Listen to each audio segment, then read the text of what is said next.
सन्मुख विराजमान श्री परमहंसों के सुंदर मुखड़ों का दर्शन दीदार करते हुए मिलकर बोलो बोलो जयकारा बोल मेरे श्री गुरु महाराज की जय।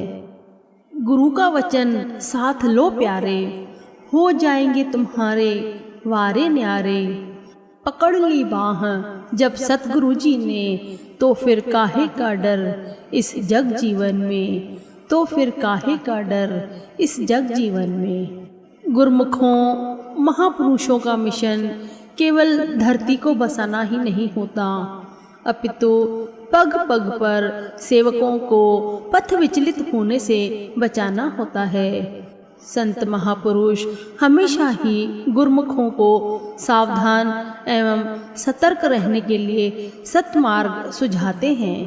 अपनी अलौकिक लीला दिखाकर भक्ति मार्ग में गुरमुखों को ऊंचाइयों पर पहुंचाना होता है। गुरमुखों, इसी प्रकार की एक लीला है हमारे नैनाभिराम श्री पंचम पातशाही जी श्री गुरु महाराज की। गुरमुखों, रात्रि के समय श्री गुरु महाराज जी ने एक भक्त जी को ग्वालियर से मुरैना भेजा और कहा कि वहाँ महात्मा अनंत श्रद्धानंद जी से जाकर कह दो कि 50-60 गुरमुखों के नाश्ते का प्रबंध करें। जैसा कि आपको विदित है कि उन दिनों फ़ोन की सुविधा नहीं होती थी और यह आश्रम उस समय सुनसान स्थान पर था।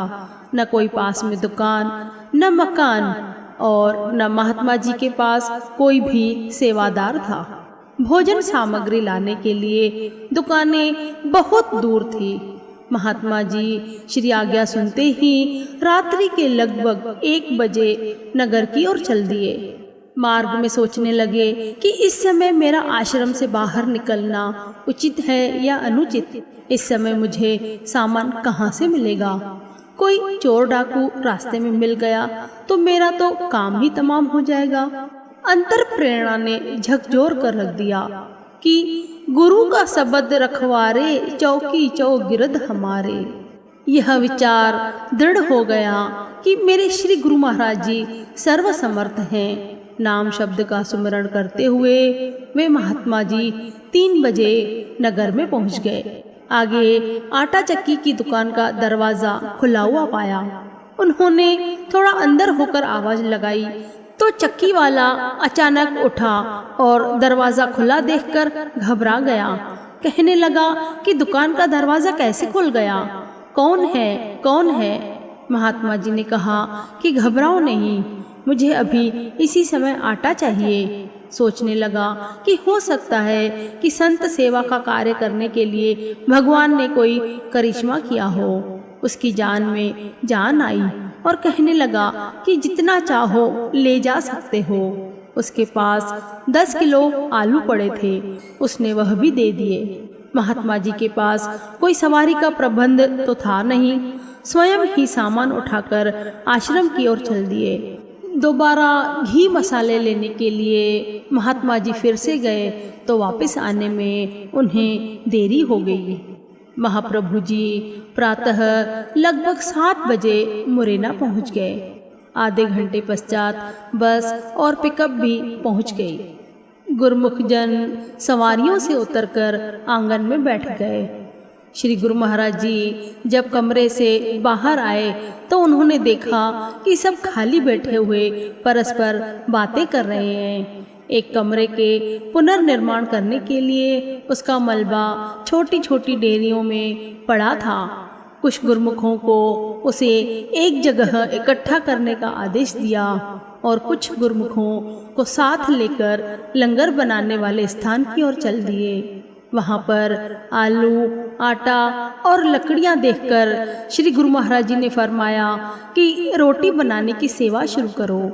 गुरमुखों, श्री गुरु महाराज जी तो घट घट वासी है, वे तो त्रिकालदर्शी हैं। श्री गुरु महाराज जी समझ गए थे कि महात्मा जी को देर रात्रि तक संदेशा मिलने के कारण अभी तक उनका सामान एकत्र नहीं हो पाया है। कुछ गुरमुख आटा गूंथकर रोटी बनाने में लग गए और कुछ गुरमुखों ने श्री गुरु महाराज जी के आदेश अनुसार पानी में आलू उबलने रख दिए। इतने में महात्मा जी भी सारा सामान लेकर आ गए।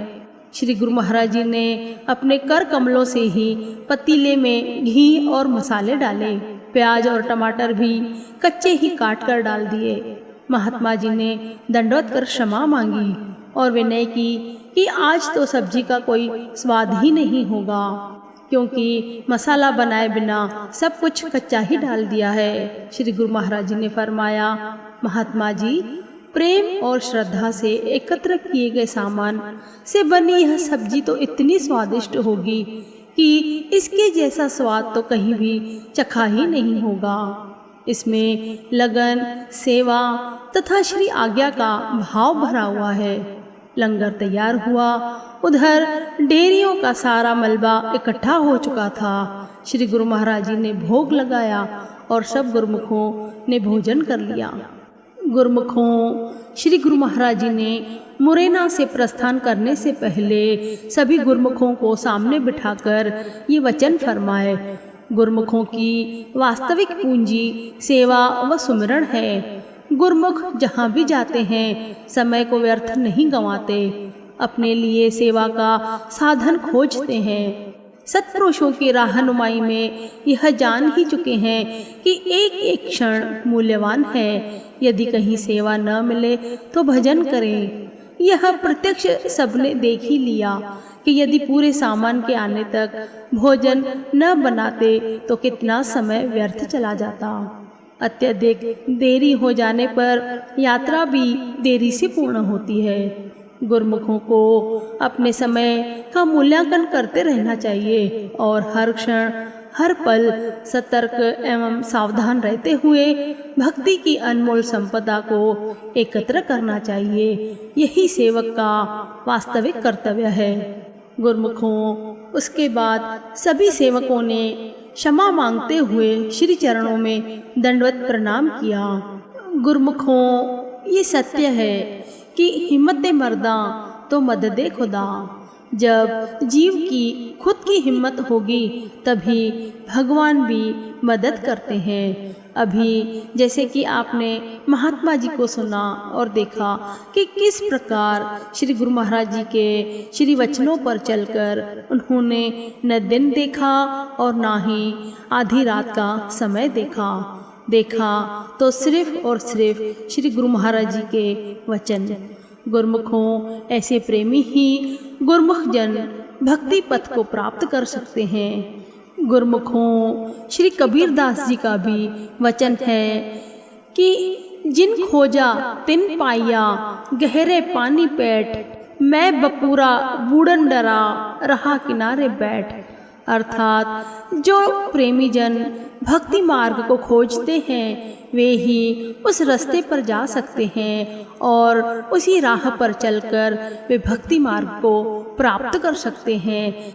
जैसे कि किसी को हीरे मोती चाहिए तो उसको समुद्र में डुबकी लगानी ही पड़ेगी, क्योंकि समुद्र के अंदर जब जाएगा तभी ही कुछ हाथ आएगा, और अगर यदि वो डूबने के डर से किनारे पर बैठे ही रह जाएगा तो उसे कुछ भी हाथ नहीं लगेगा।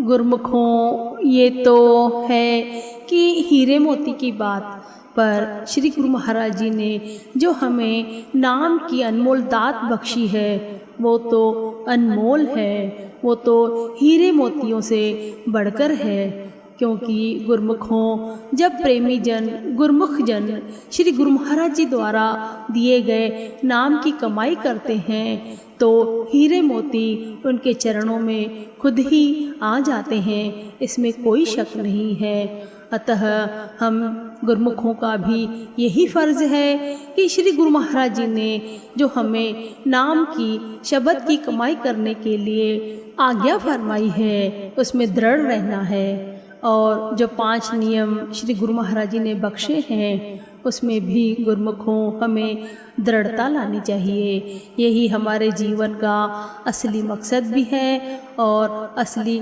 उद्देश्य भी होना ही चाहिए। बोलो जयकारा बोल मेरे श्री गुरु महाराज की जय।